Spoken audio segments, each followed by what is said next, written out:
свестен сум дека попладнево не успеа преговорите.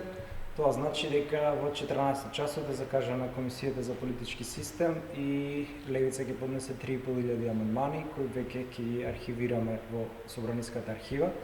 Онаму каде што се запна е електронското гласање за кое што СДС не попушта.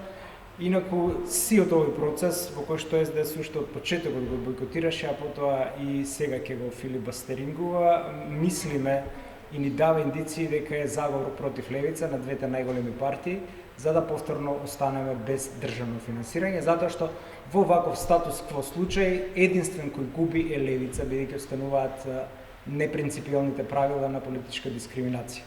Проблемот со електронското гласање е тоа што се повикува на модел кој е неприменлив во македонски прилики, а тоа е францускиот така наречен модел за кој што инсистира Мицкоски. Колку за споредба, Франција има 3% дијаспора од вкупното население, додека Република Македонија има 33% дијаспора, тоа значи 10 пати повеќе и тој модел е неприфатлив.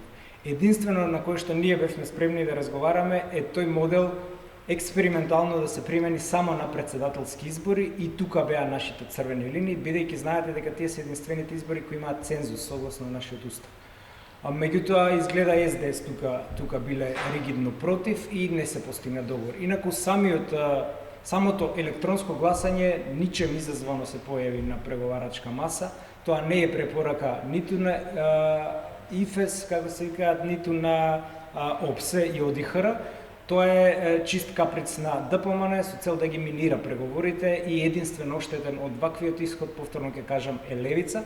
Очекуваме Уставниот суд на 8 да ја поништи оваа одредба и да треба со закон повторно да ја пополнуваме, нешто слично како со независните.